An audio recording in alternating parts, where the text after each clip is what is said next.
Donc bonjour à tous, ici c'est Jean-Jean, alias Jean-Jean la bricole, et sur cette chaîne on parle crypto-monnaie, et ma spécialité à la base c'est le minage de crypto-monnaie. Alors vous voyez mon rig est éteint, mais c'est normal, on est sur une journée rouge d'EDF, et du coup j'ai éteint pendant la journée, mais ça repartira ce soir.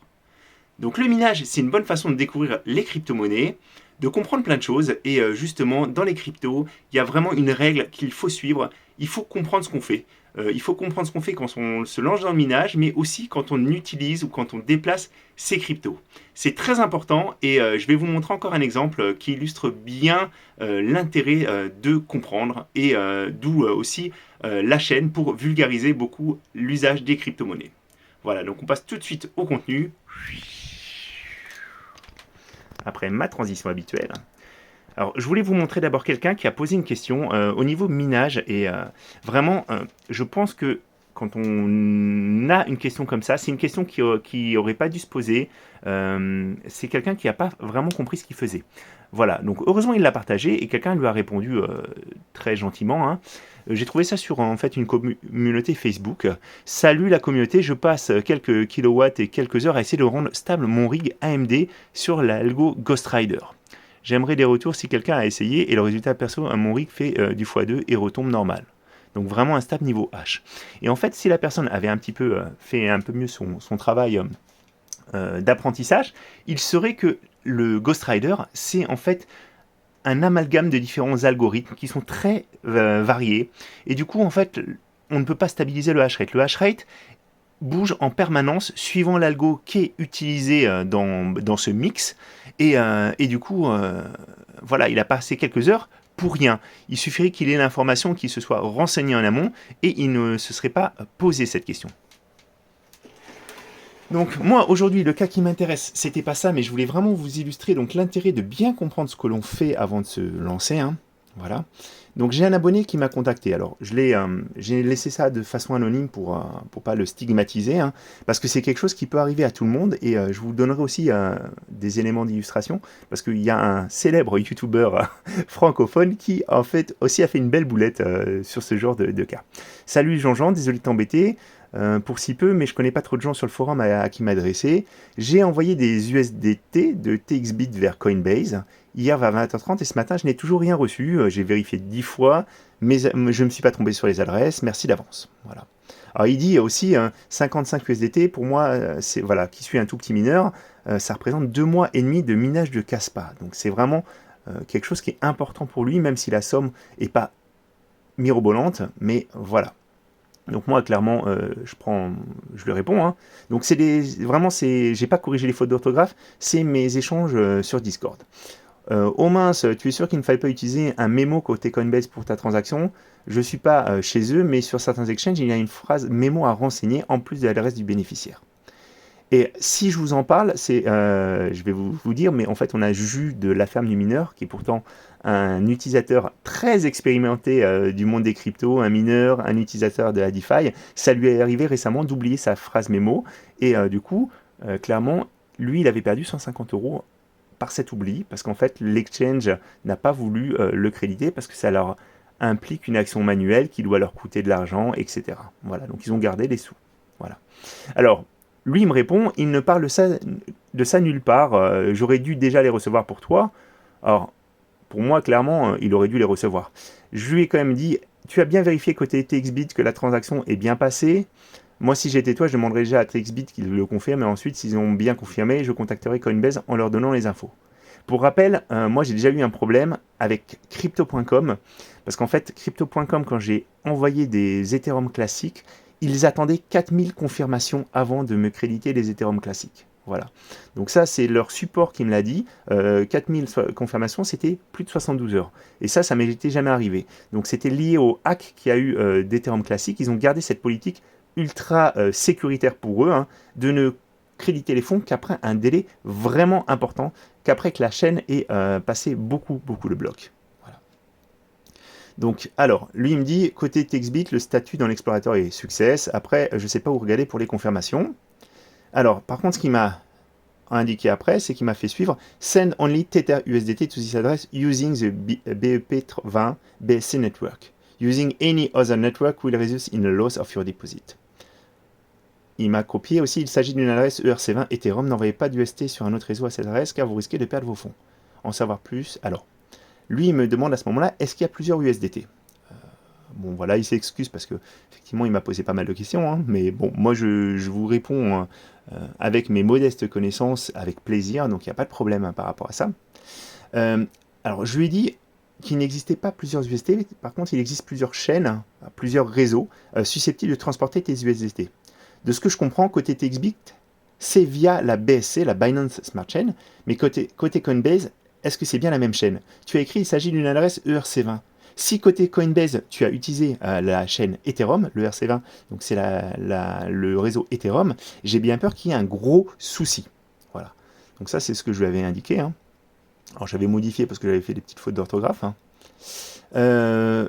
Et merde, bon, mais dans tes interviews, tu demandes quelle est la plus grosse boulette, et ben voilà la mienne. Donc effectivement, à ce moment-là, je me suis dit, aïe, il a vraiment fait une grosse boulette. Alors, je lui dis, essaie toujours de contacter Coinbase, on ne sait jamais. Hein. Je vais essayer ça. J'ai passé 2 heures à chercher pour parler avec quelqu'un. Tout est en anglais, etc. Donc effectivement, en plus, Coinbase est en anglais, donc ça aide pas. Alors, je lui ai dit aussi, tu devrais aussi peut-être poster le problème sur le Discord, parce que Jean-Jean n'est pas toujours dispo, mais il y a des gens qui utilisent, qui sont dans le domaine des cryptos depuis plusieurs années aussi, qui répondent dans le Discord, et du coup, ils ont peut-être eu le cas de figure, parce qu'encore une fois, moi, je ne suis même pas sur Coinbase, donc c'est un petit peu compliqué de prendre en main le problème. Voilà, et vérifier sur Coinbase que tu peux faire un dépôt. S'ils indiquent ERC20, cela veut dire qu'ils utilisent la chaîne Ethereum. Alors, il me confirme que c'est bien le cas sur Coinbase, c'est bien le réseau ERC20. Et il me dit, j'aurais jamais pensé qu'il y avait plusieurs moyens d'envoyer de la crypto. Alors, effectivement, c'est vraiment problématique ça. Et pour aider le grand public à comprendre, le fait qu'il y ait plusieurs réseaux qui ne soient pas compatibles, c'est vraiment problématique. Binance en parle, j'ai été voir un petit peu les mises en garde qu'ils font. Ils font des mises en garde avant que vous validiez, bien sûr, les transactions. Ils vous parlent des différents réseaux, etc. Veuillez vous assurer que le réseau sélectionné est le même que celui de la plateforme sur laquelle vous retirez vos fonds ou vers laquelle vous allez déposer les fonds. Si vous choisissez le mauvais réseau, vous perdez vos fonds. Donc ils l'indiquent dans leur page d'aide, ils l'indiquent aussi sur les pages de retrait. Parfois vous avez même une confirmation complémentaire que vous compreniez bien ce que vous faites. Mais ça n'empêche pas que si vous n'avez pas cette culture crypto et si vous ne vous êtes pas renseigné en amont, vous pouvez quand même faire l'erreur. Et ça peut arriver à tout le monde. Donc vraiment, je vous mets en garde par rapport à ça. Voilà. Donc, oh mince, effectivement, cela confirme le souci. Hein. Donc il me dit, bah, je suis très noble en voyant, voilà, tu vois, tout en regardant tes vidéos et celles de Maker. Alors moi je dirais pas que c'est vraiment être noble, mais effectivement quand on découvre, il y a plein de choses, il y a plein de subtilités à connaître dans le monde des cryptos. Et je lui ai dit, en fait, on en reparlera pendant le live parce que ça arrive à beaucoup de monde de se faire avoir et c'est des choses qui sont un petit peu vraiment bêtes au final. Moi, ce qui m'embête vraiment, donc il est dégoûté et puis derrière, voilà, il lui demande de faire un ticket, voilà. Bon, il a fait son ticket, etc. Je lui dis, je suis bon courage et désolé pour toi si tu n'arrives pas à récupérer les fonds parce que moi, clairement, je me dis à ce moment-là qu'il avait vraiment perdu ses fonds. Hein. Alors, Coinmail lui a répondu, ils ne peuvent rien faire pour ma part, sauf si dans le futur, ils commencent à utiliser... non, donc ils ne peuvent rien pour la part, parce qu'ils utilisent le protocole, le BEP20. Hein, voilà.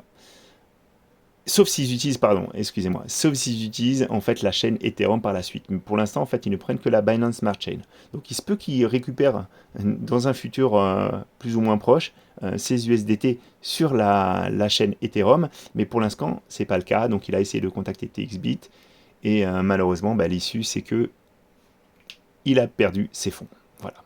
En tout cas, à ce jour, il a perdu ses fonds. Encore une fois, si dans le futur Coinbase prenait en charge cet autre réseau, pour le dépôt d'USDT, il pourrait récupérer ses fonds, théoriquement. Voilà. Mais il y a beaucoup de choses. Donc encore une fois, moi, je vous partage ce témoignage parce que c'est quelque chose qui peut vous arriver et il faut vraiment, vraiment que vous ayez cette culture. Je découvre un environnement qui est vraiment en perpétuelle évolution, avec une certaine complexité. Avant d'appuyer sur le bouton, je dis bien avant, posez votre question. Passez sur le Discord. C'est pareil pour cette personne qui a passé des heures à essayer de stabiliser un rig. Et quand on y pense, en fait, c'est impossible de stabiliser son rig sur du Ghost Rider. S'il avait un petit peu peut-être plus lu sur qu'est-ce que c'est l'algo Ghost Rider, comment ça fonctionne, il aurait peut-être trouvé. Ou s'il avait posé la question sur le Discord, Jean-Jean Labricole ou autre, n'importe quel Discord de crypto, il y aurait quelqu'un qui serait sûrement intervenu et qui aurait dit mais non, c'est un agrégat d'algorithmes qui sont variables, etc.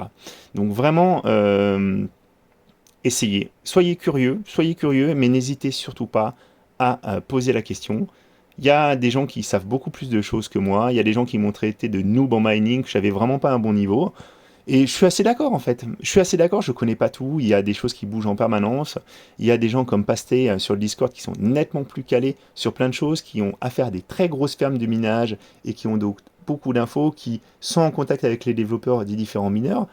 Voilà, j'ai absolument aucun mal à dire que j'ai des choses à apprendre. Vous aussi, vous avez des choses à apprendre.